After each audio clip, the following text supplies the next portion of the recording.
This is Dudong dito and welcome to my channel. And I am back, So, yes, I'm doing this is because for me to help you or give you tips on things that you will have to consider before you buy a cellphone. And yan ang pag-uusapan natin, kaya wag na natin patagleen. Pasok, enjoy!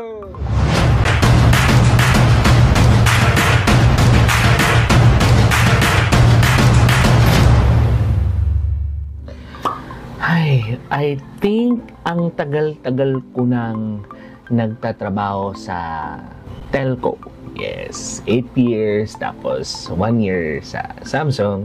And these are the things that I usually ask to my customer if bibili sila ng cellphone. Number 1, dapat alam mo yung purpose mo kung bakit ka bibili ng cellphone. Ano bang dahilan kung bakit ka bibili ng cellphone? Para kanino? Sinong gagamit? At saan mo gagamitin? Kailangan alam mo at kailangan mong ipaalam sa promoter kasi magkakaiba tayo ng gusto. Baka naman kasi gusto mo lang bumili ng cellphone is because of the brand.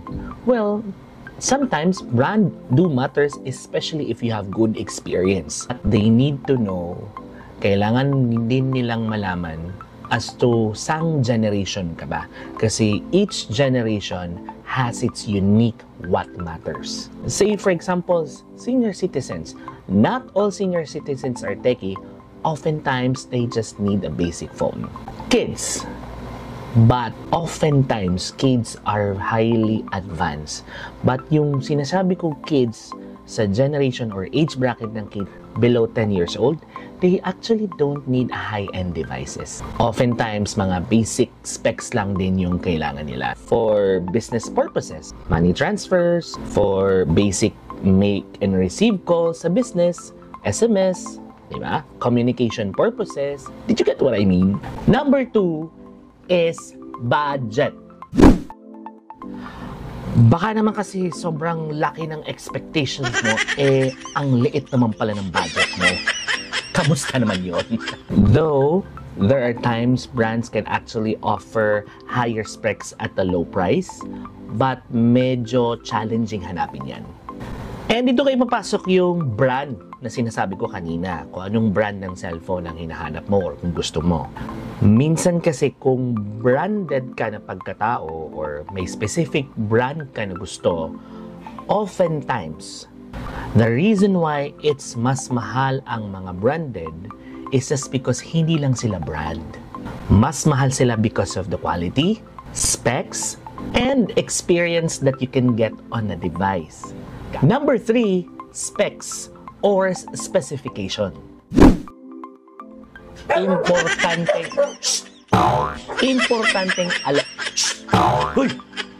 Importanteng alam mo to.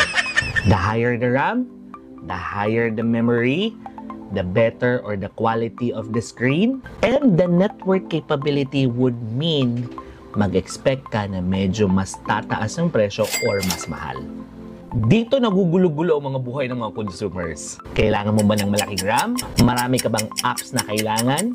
Gamer ka ba? Kailangan mo ba ng mas malaking screen? Gaano kalaking memory yung kailangan mo? Kailangan mo ba ng mas mabilis na internet speed when you're outdoor? Kailangan mo ba ng matagal na battery? Mabilis ba mag-charge? Maganda ba ang camera?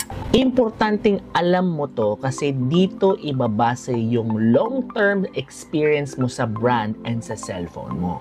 Baka naman kasi reklamo ka ng reklamo, pero yung capability ng phone mo hindi match sa expectations mo. Number 4, after sales. Dapat alam mo kung meron bang malapit or merong service center yung brand ng cellphone na binili mo. Importanteng alam natin to kasi kung sakali magka-problema ang phone mo, saan ka tatakbo? May malapit bang service center sa area mo? Dapat we have to be responsible consumer. Kailangan nating alamin kung Meron bang contact number, saan yung address, at that time binibili mo yung cellphone mo. Para kung meron ng problema, di alam mo na kung saan ka pupunta. Sino tatawagin mo. Hindi ka basta-basta attack ng attack doon sa tindahan kung saan mo binili yung cellphone mo. Well, you can politely ask the promoter, baka nga naman ma-solve yung issue in just a basic troubleshooting. Now, if it requires a professionals or an expert, then ang promoter, dedirect ka rin nila sa service center. Wala talagang magagawa ang promoter dyan. And also, depende din yan kung saan country mo binili yung cellphone mo. Say, for example, you bought your phone in USA, but however, the warranty from USA is not recognizable here in Philippines. Same goes with Philippines. Kung binili mo yung cellphone mo dito sa Philippines, is it recognizable overseas? But this is not always a guarantee, ha? Depende rin yan sa brand. And depende yan sa country.